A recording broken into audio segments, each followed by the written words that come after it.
Ma'am, எங்கள் contractors கம்மி பட்ஜெட்டில் பிளான் போடுறாங்க. நான் ஏன் உங்களை ஹையர் பண்ணணும்? உங்கள் பில்டர்ஸ் ஆர் மேசன்ஸ் போடுற பிளான் வந்து நீங்கள் கொடுக்குற ரெக்குவயர்மெண்ட்ஸை பேஸ் பண்ணி பிளான் ஃப்ரேம் பண்ணியிருப்பாங்க. அதுக்கு பில்டர்ஸ் கூட தேவையில்லை, நீங்களே அந்த பிளானை ஃப்ரேம் பண்ணிடலாம். பட்ஜெட்டே இல்லாமல் முடிஞ்சிடும். எங்களுடைய சஸ்டைனபிள் ஆர்கிடெக்சர் பிளானில் நீங்கள் என்னென்ன எக்ஸ்பெக்ட் பண்ணலான்னு சொல்கிறேன், நோட் பண்ணி வச்சுக்கோங்க. ஃபர்ஸ்ட் ஒன் வந்து டே லைட் ஆப்டிமைசேஷன். உங்கள் வீட்டுக்குள்ளே எல்லா நூக்ஸ் அண்ட் கார்னர்ஸ்லையுமே எங்களால் டே லைட் ப்ரொவைட் பண்ண முடியும். செகண்ட் வந்து நேச்சுரல் வென்டிலேஷன்.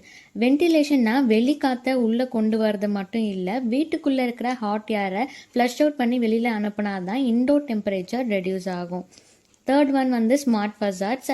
எல்லாருமே ஒரு ஏஸ்தட்டிக்ஸ்க்காக தான் எலிவேஷன் டிசைன் பண்ணுவாங்க. ஆனால் எங்களுடைய எலிவேஷன் டிசைன் வந்து உங்கள் இன்டோர் டெம்பரேச்சர் ரெடியூஸ் பண்ணுறதுக்காக தான் இருக்கும். இந்த மாதிரி நிறைய ஸ்ட்ராட்டஜிஸ் யூஸ் பண்ணி பிளான் ஃப்ரேம் பண்ணுறது உங்கள் வீட்டுக்கு பெஸ்ட்டாக இருக்குமா, இல்லை ஜஸ்ட் ரெக்குவயர்மெண்ட்ஸ் மட்டும் பேஸ் பண்ணி பிளான் ஃப்ரேம் பண்ணுறது பெஸ்ட்டாக இருக்குமான்னு நீங்கள் தான் டிசைட் பண்ணணும்.